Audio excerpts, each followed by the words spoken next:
zipping across the ether at the speed of bytes, and just like that, we are everywhere we're supposed to be. Welcome to Creative on Purpose, conversations about making a better living and a bigger impact by defining, developing, and delivering the difference only you can make. I'm Scott Perry, Encore Life Coach and author of The Art of Encore Living. If you're ready to play your game and live your legacy, visit creativeonpurpose.com to get started right now. Now, let's meet today's guest. Kevin, welcome to the broadcast. Please tell our viewers who you are, what you're up to these days, and where can people go to learn more about you and the difference you're making. Thank you, Scott. So my name is Kevin. I am a husband, father of two amazing girls, and these days I am currently working within Web3. I also have basically a business that has developed from this Web3 venture, and it is a children's book and called Doc the Wolf. Essentially, the book is titled "Turning Pennies into Dimes," and it was a creation from an inspiration from this Web3, one of the Web3 projects that we are currently working with, from the Wolf Den. So taking an NFT of a wolf from the Wolf Den, turning that into a children's book hero, I would say, and now diving into this what we call the Web2 world, basically the internet, right? And helping to integrate people from this Web2 world into this Web3 world that really everybody is starting to move towards. Awesome. You can find more information down below. I think docthewolf.com. Yeah, so I love your project, and I have so many questions just from that brief introduction. But I'd love to just get a little bit of your background and origin story. What got you to this place where you're working in Web3 and writing a children's book? I'm guessing that little 9-year-old Kevin Chu didn't wake up one day and say, you know what I'm going to be when I grow up? I'm going to be a Web3 developer and write a children's book. So I'm just curious about the journey to where you're at right now. Yeah. Well, that 9-year-old Kevin Chu wanted to actually be a ninja. So it didn't really go that route. And then from a young age, parental wise, I was pushed towards the medical field. And so I actually graduated. I am still a doctor of physical therapy.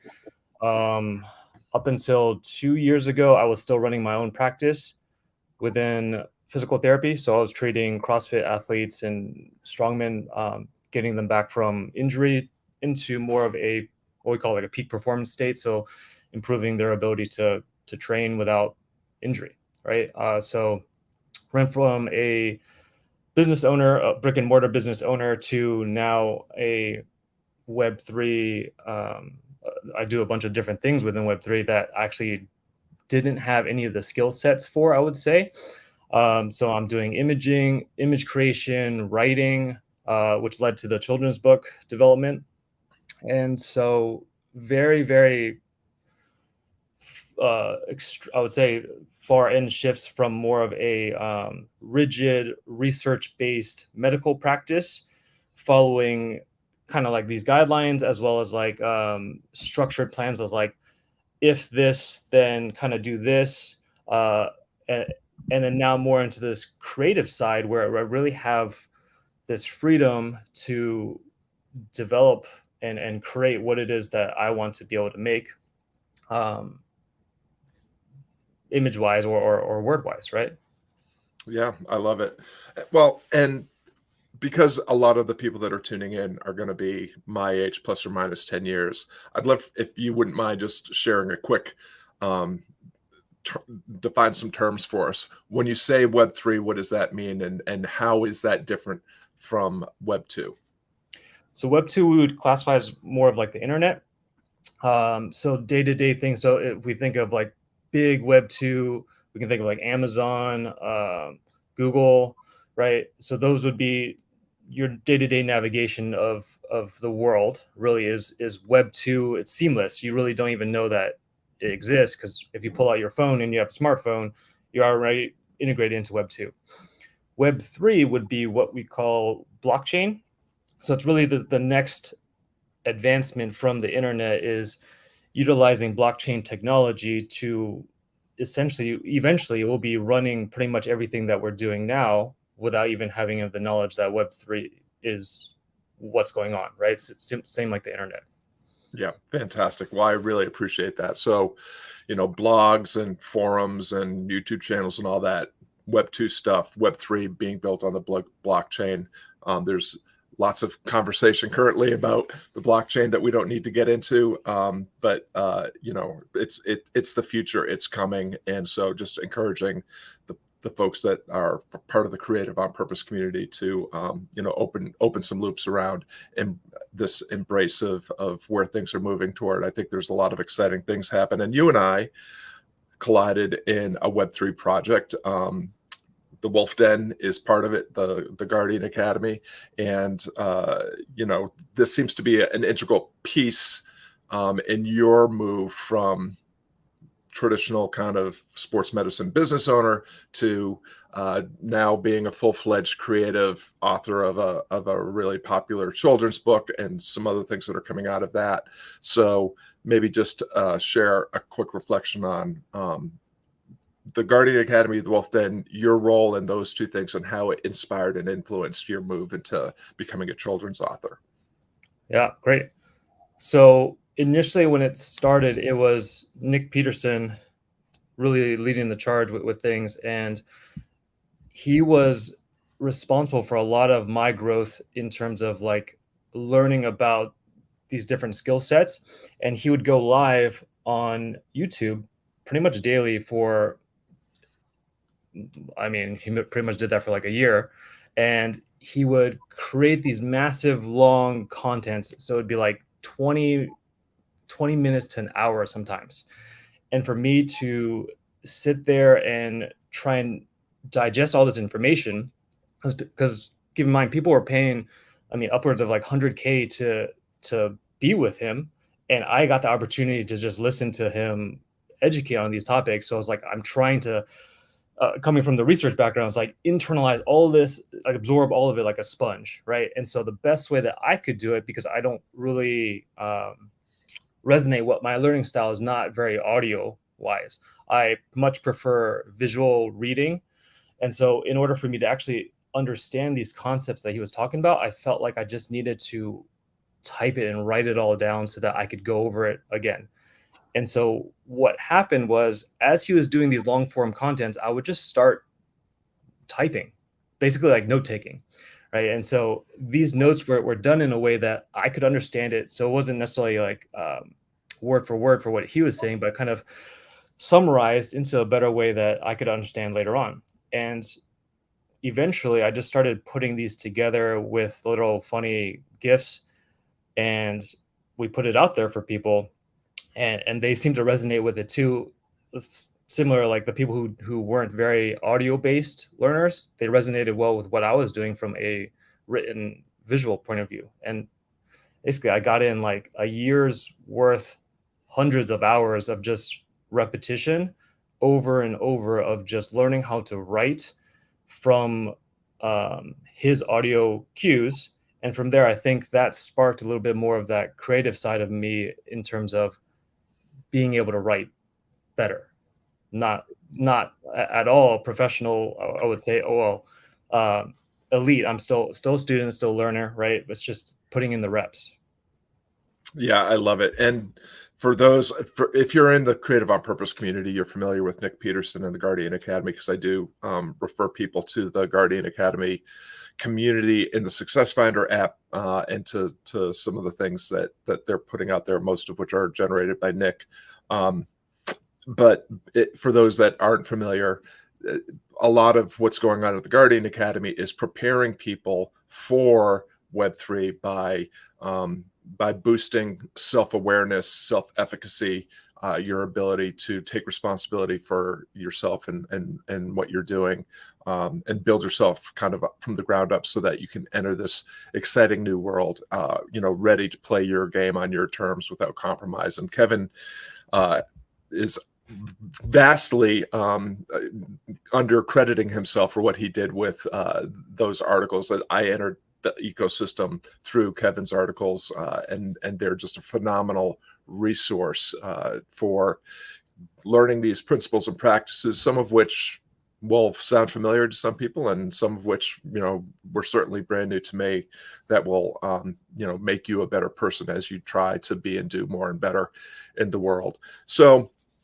you've referenced a few times, Kevin, this, kind of leaning into this creative edge and finding this creativity within yourself, then leaning into that edge. And we're on a broadcast called Creative on Purpose. I'm always interested in kind of defining our terms and getting a perspective on what my guests think of when you say creative, and you referenced that the work that you had been doing as a in sports rehabilitation was, you didn't feel like that was very creative. I would disagree with that, but we don't have to have that conversation. But what about, how do you define creativity, and what have you found to be the benefits of leaning into your creative interest and edges? Yeah. So definitely within the medical side, there is a little bit of room for like creativity in terms of each person that you see is going to be unique. So there is a creative uh, uh, role that you need to fill for like what it is that they need. But I think from the writing and illustration side, the creative means to me currently allowing me to utilize my imagination a little bit more in terms of how do I put specific scenes together, or like in the case of right now, Dr. Wolf has these collectibles. It's 365 days of what we call 6-word updates. So this was adopted from the Guardian Academy and originally from Certainty U, right? And so from there, it's basically summarizing a point in 6 words, right? Can you take a thought and distill that into 6 words? And so throughout this 365-day progression, it's really starting from um, enjoyment, and then Doc hits basically this like dark period where things don't go well for him, and he's having trouble with basically finding motivation, right? Very similar to how a normal person would if they want to undertake, let's say, learning a guitar, right? You're initially on the excitement is there. 2 weeks in, you're doing great, and then something happens and you fall off, and it's like, how do I get back onto this wagon? And so this progression of creativity lies in how do I string along 365 days of showing growth and the ups and downs of what people normally go through into this like 6-word phrase, and then creating an image that goes along with that 6-word phrase to basically highlight or make it a little bit more fun. Um, and so that's kind of like how my thoughts of creativity have evolved, is where can my imagination go, and then can I put together a image and thoughts that go along with where my imagination is right now. Yeah, I love that. At Creative on Purpose, we frequently reference creativity as the ability to make a change worth making happen.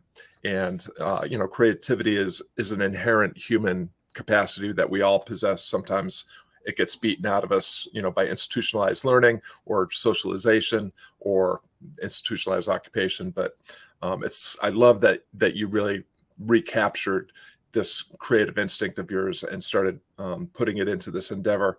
There's a couple things that you mentioned that I'd love to tease to go a little bit deeper with. One is, but before then, just to give a little context, tell us your first adventures of Dr. Wolf is called Turning Pennies into Dimes. Explain a little bit of the context, like what does that mean, and what's Doc's first adventure and all about? Cool. Yeah. Thanks, Scott. So for the initial book, again, recapping it, the character was derived from an NFT, a wolf from the Wolf Den.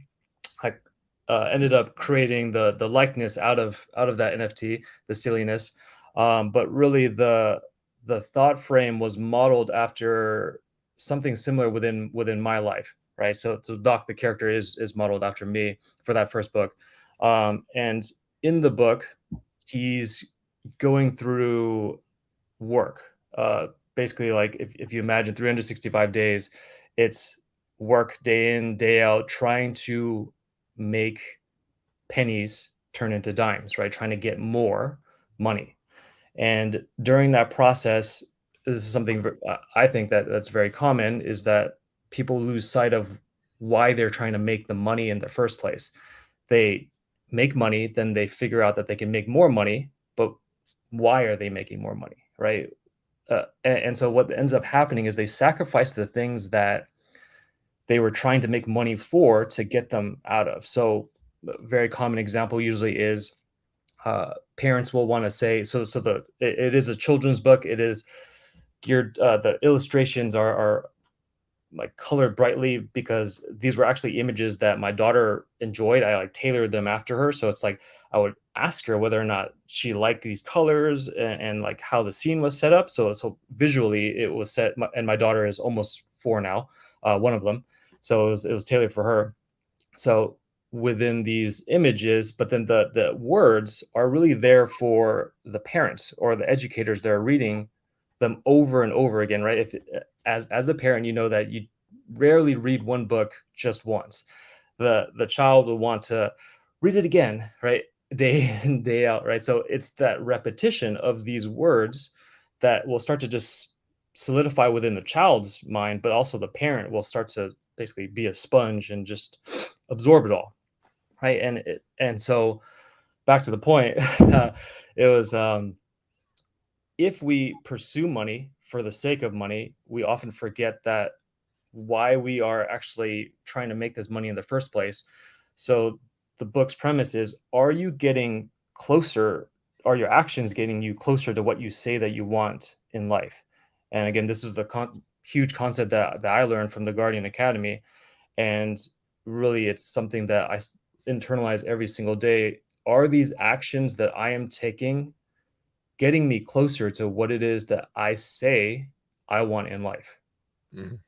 Using the parent example again, I want to spend more time with my kids, but yet I take a job that has me travel 2 hours away or has me travel frequently so that I can't actually, I make 2 times the salary that I make, but I actually don't spend more time with my kids. I spend less time with my kids, right? So if that's what you say you want, then why are you taking actions that lead you further from that? Yeah. Well, what I love about your book and this idea of parents and children both engaging with it, and they're engaging, often at different levels. But what your book is teaching is to have some intention and integrity about what you're doing, how you're spending your time, what you're putting, how you're using your energy, and how you're and the goals that you're setting for yourself. It forces you to really think, and you can think at multiple levels about these things. But it's a really powerful book, not just for kids, but I think uh, a thoughtful adult will actually get much more out of it. And so one of the things that happened, I follow you on Instagram and Twitter and other places, and I witnessed Doc's journey getting a little bit dark, and I actually remember reaching out to you at one point, like, "Hey, Kevin, you okay?" So, but that was number one. I just want to highlight, like, that was such a masterful stroke because it obviously was great storytelling. It drew me in, but what I also love about that is, Doc's journey is not just all roses and unicorns and rainbows. It's real, and anybody's journey in, whether it's in personal development and the pursuit of things that are worth pursuing, is going to be fraught. There will be challenges. You are entering or needing to embrace uncertainty. You will experience failure. You will experience a loss of motivation. All these things, and so I'm just curious about that piece of it because it is one of the most engaging parts of following you on social media. I love the authenticity and honesty about presenting that, to kids and the parents who love them. how did you come to that piece of it? Yeah, so the darker times, a lot of the themes were also still just mirrored from what it is that I was experiencing, uh, raising my daughter, Katerina, right? So going through the twos, the threes, I drew back to those times where, like, it is incredibly difficult to raise a kid, like, but it is the most fulfilling thing that I think that a parent or anyone will ever do is raising this little one, teaching them, and then helping them grow and start to create their own path. But I remember that not everything is rose color. Like a lot of the influencers will want you to believe that every single as long as you do this one thing every single day, that with this child will be amazing and easy. Your road will be fantastic. It might work like 1 or 2 times to try this new way, but then the child soon adapts and figures out a different way to I would say push your buttons, right? And so it's going through those dark times was just a reminder to myself that uh, this is what we went through. Not every day is going to be perfect, but as long as you continue to try and improve to help your someone, right? In my case, it was my daughter. Then everything will start to get better over time, right? But you just sometimes you do have to go through these dark times to understand what it's like to not be in a dark time. Yeah, it's really powerful storytelling. Just want to give a quick shout out to my friend Lorenzo, who is in the audience and wishing us all a happy Thursday. Great to have you here, Lorenzo. So I want to again, I just want to I can't this piece of your storytelling is done so masterfully. I think it's so important, and that that lesson, um, you know th- there's this piece of that trajectory which is helping teach, like, this will pass, like this too shall pass, it shall also come up again. Yep. And that it's teaching the need for embracing all of life's victories and vicissitudes with some curiosity, and some consideration and some courage, so that you can become a more resilient, anti-fragile human being that can continue to pursue things worth pursuing, building your character. And when Doc comes through the other end, it feels like he is got a little bit more equanimity. He's got a little bit more clarity about who he is and what he wants. It's just really fantastic storytelling. You mentioned the 6-word updates, and this is one of my favorite things about following you. Is I love the 6-word update as a creative exercise. This idea of encapsulating a often complex principle in just 6 words is a great, beautiful constraint that really encourages creativity and also encourages learning. And so, we've been talking recently in the Guardian Academy and the Wolf Den about this difference between knowledge. So your book provides a lot of knowledge, a lot of information, a lot of insight, but the learning happens in acting upon that knowledge, applying that knowledge, and that piece of it, I think, is really powerful. So, what are the ways through the book and through your social media? What are you learning as you actually help us learn the principle, articulate the principle, and then apply the principle? What are the things that you're learning as you see readers and followers go on this journey with you? Yeah, perfect. So the 6-word update is something that same with you that I recently learned about, right? So I mean, it's probably been a year or so, so it's very, very recent for me in terms of time frame, right? Um, and what I want to convey is that the repetitions of integrating this 6-word update into my life has been I think, one of the most impactful things that has happened. Because one, if we take it as, let's talk about two different things. So one is going to be using the 6-word update to distill information that you've recently learned. So let's say you attend a seminar or you're listening to this like master class. How can you distill what you learned and put it into 6 words?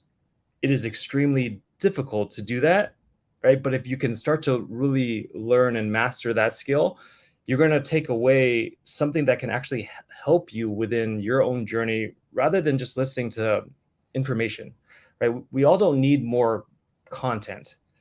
Maybe if you want to do something specific, yeah, you'll initially need some like content to learn what it's about. But most of the time, we need action steps, things that we can do to help solidify what we know, the knowledge, turn it into wisdom. And the only way that we're going to be able to do that is application of what we're learning, right? So one simple way that you can do that is just distilling the information down into 6 words. If you've never tried this before, give it a shot, right? Just try to distill some sort of complex thought into 6 words. Okay. The second way is these daily 6-word updates. And this is more about like, how am I feeling throughout the day, as a way to just basically encapsulate my day in 6 words. And that's where the daily 6-word update, collectible from Dr. Wolf has emerged from.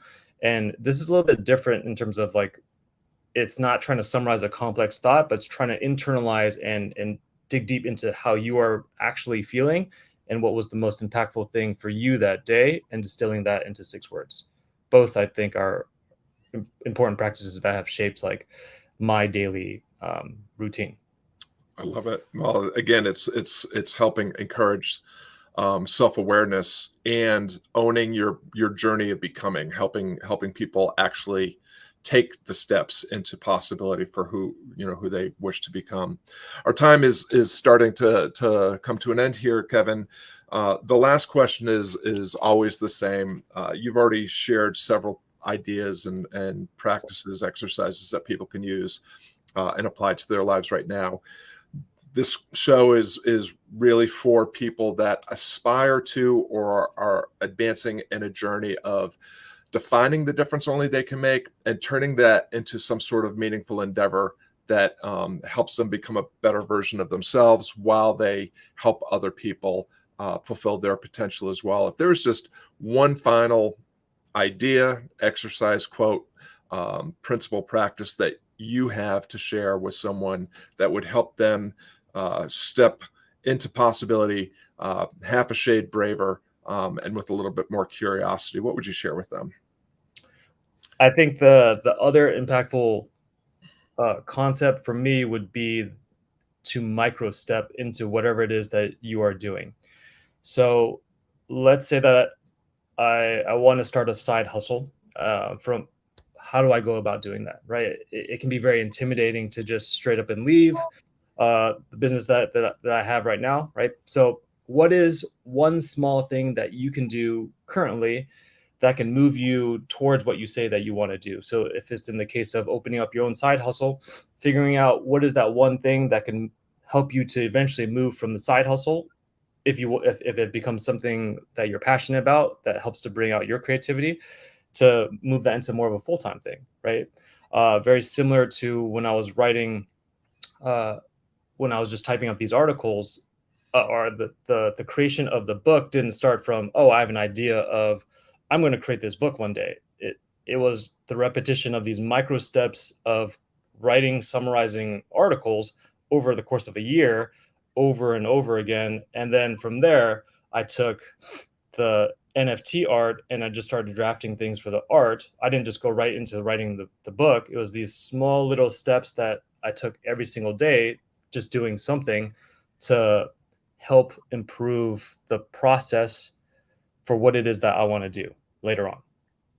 I love it. Yeah. Micro-stepping is such a powerful approach to making meaningful change happen. And it sounds, maybe it doesn't sound as like it's a fast track, but slow is smooth and smooth is fast. So I really appreciate that, Kevin. I want to thank all of our viewers also for tuning in. Kevin and I really appreciate the gift of your time and attention. We hope today's broadcast motivates you to take a bolder step into possibility for yourself, to keep going with defining, developing, and delivering the difference only you can make. Please visit creativeonpurpose.com. If you're watching on social media or YouTube, leave a comment, share a question, or just leave us your biggest takeaway from this conversation. And if you're listening as a podcast, please go ahead and give it a 5-star rating and a brief review. It really helps more of the right people collide with the conversations and with the difference that my guests are making. Now, take the insight and inspiration from this conversation and play your game all in and full out. Kevin Chu, thank you so much for the gift of your time, attention, experience, and wisdom today. Thank you, Scott.